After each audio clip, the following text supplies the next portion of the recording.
What I'm about to share with you could save your life. And I'm not exaggerating. Every year, thousands of people over 60 experience a heart attack when they're completely alone. No family nearby, no neighbors within earshot, just them and those terrifying minutes that follow the first chest pain. Today, I want to tell you about 7 strategies that could mean the difference between life and death. But first, let me tell you about Margaret. Margaret was 72 years old. She lived alone in a quiet suburban home, proud of her independence. One Tuesday afternoon, while watering her plants, she felt it. A crushing pressure in her chest, as if an elephant had decided to sit right there. Her left arm went numb. She knew immediately what was happening.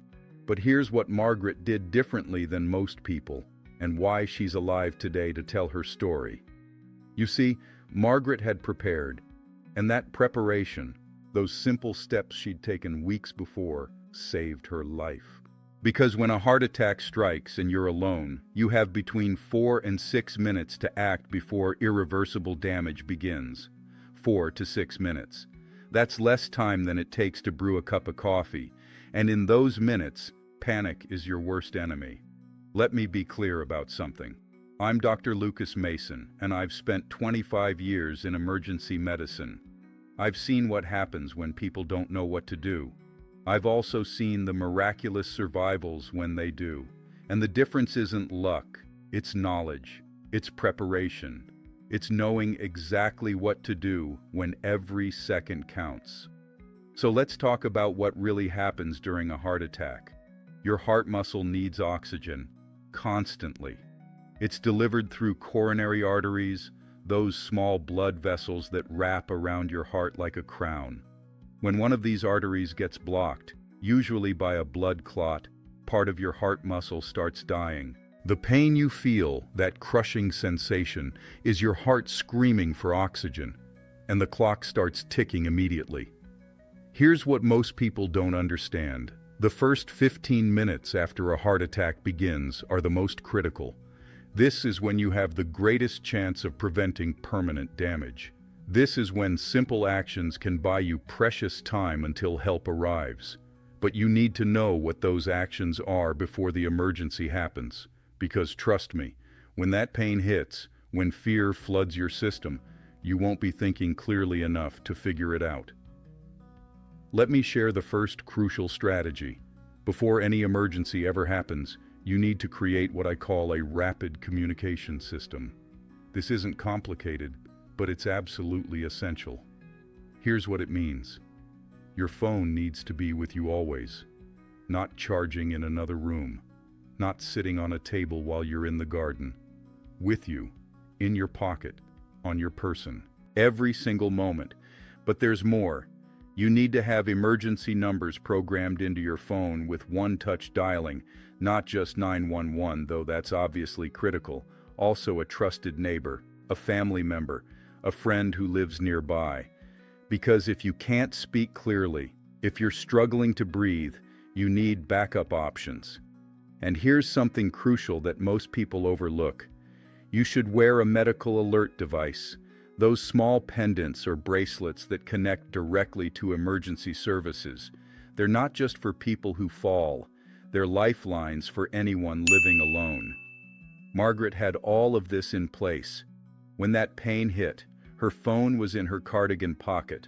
Her medical alert pendant was around her neck. She was prepared, and that preparation meant she could act immediately, even as fear threatened to paralyze her. Now, let's talk about the second strategy, and this one is controversial. I need you to listen carefully because there's a lot of misinformation out there. It's about aspirin. You've probably heard that you should take aspirin during a heart attack, and that's partially true, but the details matter enormously. Here's what the science tells us. Aspirin works by thinning your blood, making it harder for clots to form or grow. During a heart attack, this can be life-saving. It can help prevent the blockage from getting worse. But, and this is crucial, you need to know if you're actually having a heart attack and not something else. You need to know if you have any conditions that make aspirin dangerous for you. And you need to know the right dose. Let me be specific. If you're experiencing classic heart attack symptoms, crushing chest pain that radiates to your arm or jaw, shortness of breath, sweating, and you have no history of bleeding disorders or aspirin allergies, then chewing one regular aspirin tablet, 325 milligrams, can help. Chewing it, not swallowing it whole, because chewing gets it into your bloodstream faster. But you must call emergency services first. Always. The aspirin is in addition to calling for help, never instead of it. Margaret knew this. She called 911 immediately. Then, while waiting, she chewed one aspirin tablet. Not two, not a handful. One. And she told the emergency dispatcher exactly what she'd done. This information helped the paramedics know how to treat her when they arrived. The third strategy involves something that many of my patients keep in their medicine cabinets but don't fully understand. Nitroglycerin. If you've been prescribed nitroglycerin by your doctor, usually because you have angina or coronary artery disease, this medication can be crucial during a heart attack. But again, the details matter. Nitroglycerin works by dilating your blood vessels, improving blood flow to your heart. It comes as a tablet you place under your tongue or as a spray.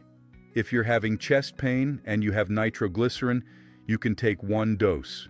If the pain doesn't improve after 5 minutes, you can take a second dose. After another 5 minutes, if needed, a third dose. But never more than 3 doses, and critically, you should already be talking to emergency services by the time you take even the first dose. Here's something many people don't know. Nitroglycerin can lower your blood pressure significantly.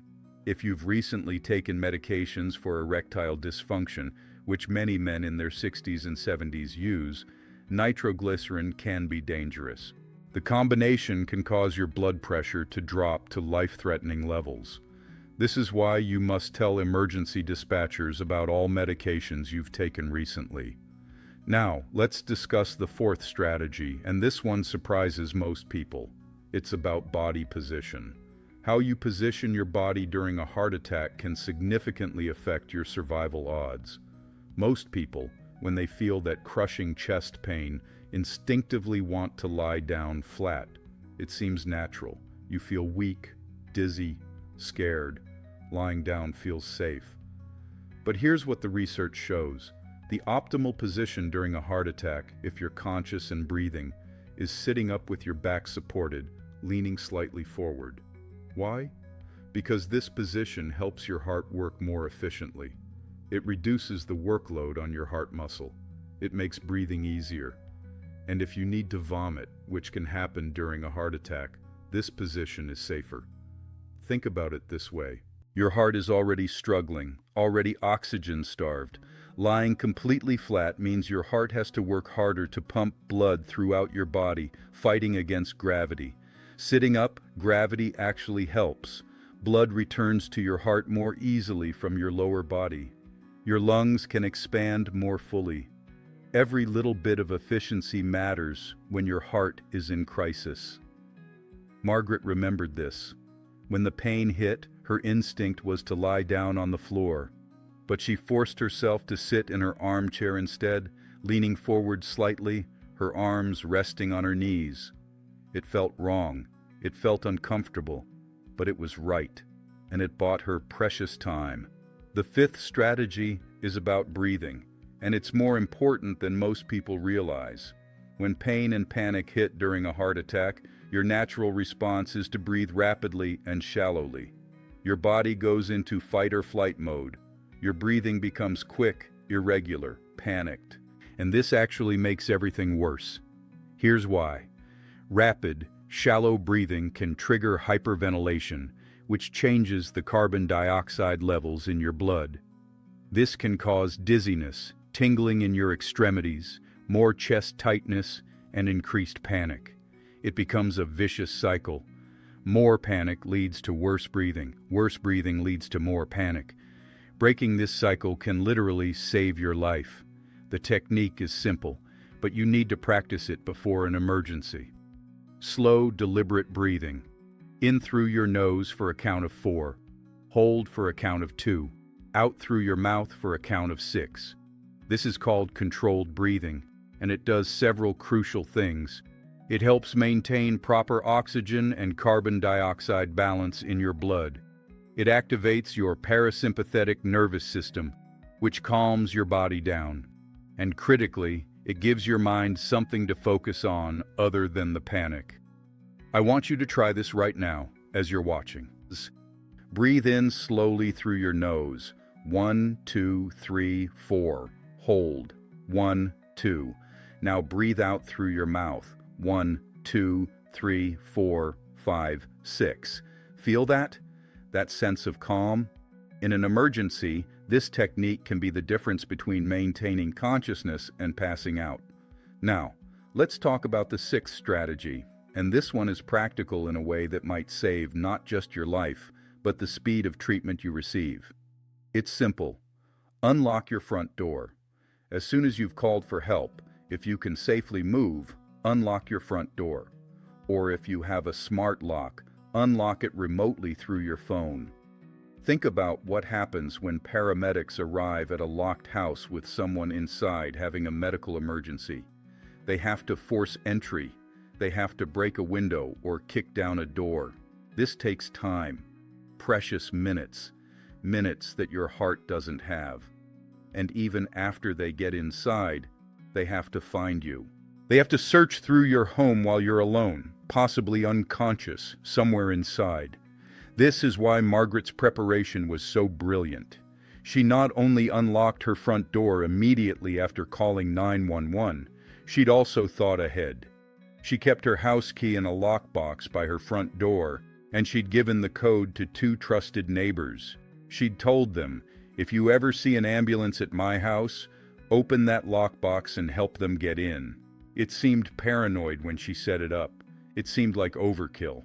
But when it mattered, it meant paramedics reached her 3 minutes faster than they would have otherwise. 3 minutes. In heart attack terms, that's enormous. That's potentially the difference between minor damage and major damage. Between full recovery and permanent disability. Between life and death. The seventh and final strategy is something I call creating a medical information hub. This is information that needs to be immediately accessible to paramedics when they arrive, not buried in files, not scattered across different doctors' offices. Right there, ready to save time and potentially your life. Here's what you need.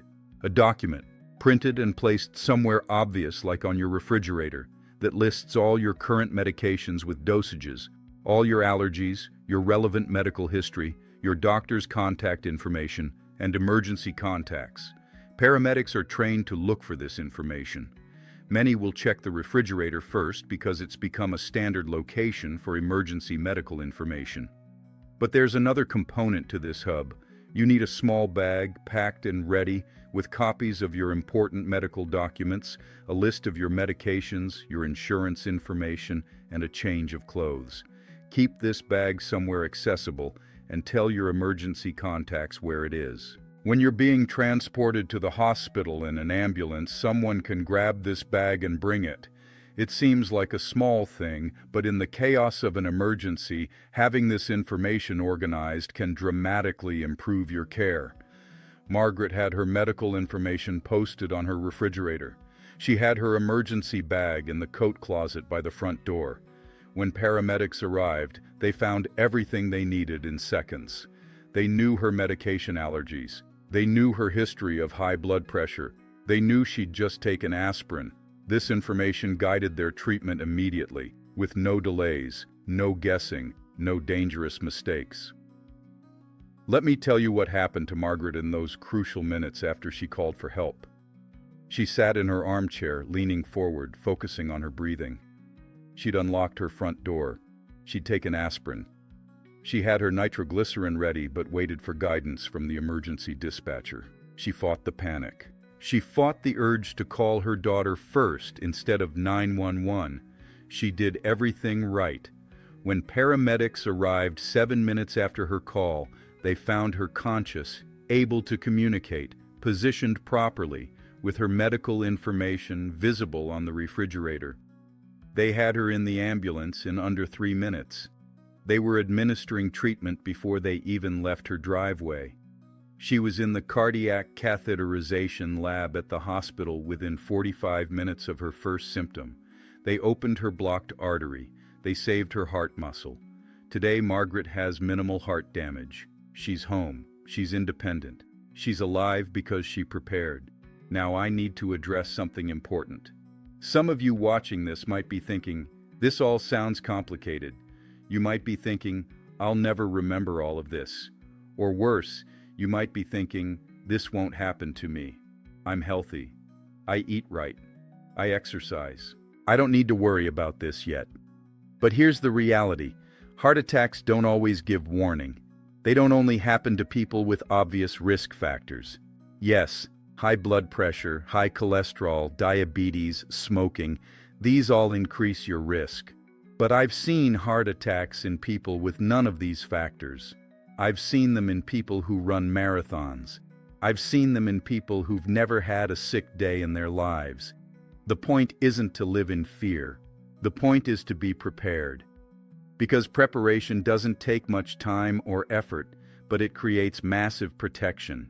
Think about it. Keeping your phone with you takes zero extra effort once it becomes a habit. Programming emergency numbers takes 10 minutes. Getting a medical alert device takes 1 phone call. Putting your medical information on your refrigerator takes 20 minutes. Creating an emergency bag takes an hour. That's less than 2 hours of preparation total, spread over a few days. 2 hours that could buy you decades more of life. 2 hours that could mean the difference between dying alone on your kitchen floor and surviving with minimal heart damage. When you frame it that way, when you really think about the math, how can you not do this? Let me share something else with you. The psychological aspect of heart attack survival that nobody talks about. When you're alone and you feel that chest pain starting, when you realize what's happening, the fear can be absolutely overwhelming. It's primal. It's the fear of dying alone, of not seeing your loved ones again, of everything ending right there in that moment. This fear, this panic, it's not just emotional, it's physiological. Your body floods with stress hormones, your heart rate increases, your blood pressure spikes, and all of this makes the heart attack worse. It increases the oxygen demand on your already struggling heart. It can cause dangerous heart rhythms. Panic, literally, can kill you. But here's what preparation does. It gives you a script. It gives you actions to take. Instead of freezing in panic, instead of that helpless terror, you have steps. Call 911, unlock the door, take aspirin, sit properly, breathe. These actions focus your mind. They give you control in a situation that feels completely out of control. And that psychological benefit, that sense of agency, it's not just comforting, it's medically beneficial. It helps you survive. I've talked to dozens of heart attack survivors over my career, and the ones who did well, the ones who survived with good outcomes, they almost all say the same thing. They say, I was terrified, but I knew what to do. Having that knowledge, having that preparation, it didn't eliminate the fear, but it channeled it. It turned panic into action, and action saves lives. Now, let's talk about something that makes many people uncomfortable. Having conversations with your loved ones about these preparations. Telling your adult children that you've set up a medical alert system. Explaining to your spouse or partner what to do if you have a heart attack. Sharing the location of your emergency medical information with your neighbors. These conversations feel morbid. They feel like admitting vulnerability, like acknowledging mortality in a way that's uncomfortable, especially in a culture that often treats aging and health problems as something to hide, something to be embarrassed about. But I need you to hear this. These conversations are acts of love. They're gifts you give to your loved ones. Because imagine the alternative. Imagine your daughter getting a call that you've had a heart attack and realizing she doesn't know your medications, doesn't know your doctor's name, doesn't know where your insurance information is. Imagine your neighbor hearing an ambulance and not knowing if they should help, not knowing where you keep a spare key, not knowing who to call. By having these conversations now, while you're healthy, while there's no emergency, you're actually protecting your loved ones from chaos and helplessness later. You're giving them a roadmap. You're telling them, I've thought about this, I've prepared for this, and here's how you can help me if I need it. Margaret told me that one of the hardest things she ever did was sit her daughter down and explain all her preparations. Her daughter cried. She didn't want to think about her mother having a heart attack. But after Margaret survived, after those preparations saved her life, her daughter told her, "Thank you for making me have that conversation. Thank you for preparing, because when it happened, I knew exactly what to do. I knew where everything was. I could help." Let me address one more critical point. Some of you might have risk factors that make a heart attack more likely. Maybe you have high blood pressure that's not fully controlled. Maybe you have diabetes. Maybe you've already had a heart scare or have been diagnosed with coronary artery disease. If this is you, everything I've said today is even more important. But there's an additional step. You need to have explicit conversations with your doctor about your specific heart attack risk and your specific action plan, not a generic plan. Your plan. Should you take aspirin daily as prevention? Do you need to carry nitroglycerin? Should you be on other medications? What symptoms should send you immediately to the emergency room versus symptoms that can wait for a regular appointment? These aren't questions to figure out on your own. These require your doctor's expertise based on your unique medical history and current health status. Schedule an appointment specifically to discuss this. Tell your doctor, I want to create a personal emergency action plan for if I have a heart attack. Most doctors will be thrilled that you're taking this seriously. They'll give you specific guidance tailored to you. And here's something most people don't know. Many hospitals now offer programs specifically designed to help people at higher risk prepare for cardiac emergencies. These programs will help you set up your medical information, connect you with resources like medical alert systems, and even sometimes provide free blood pressure monitors or other equipment. Ask your doctor if such programs exist in your area. Before I wrap up, I want to come back to Margaret one more time. About 6 months after her heart attack, I ran into her at a community health fair. She was volunteering, sharing her story with others, encouraging them to prepare. She told me something I'll never forget. She said, "Dr. Mason, I used to think that preparing for emergencies was pessimistic. I thought it meant I was expecting bad things to happen, but now I understand. Preparing isn't pessimistic. It's hopeful. It's saying, my life matters enough to protect. My future matters enough to safeguard. That's not negativity. That's profound optimism."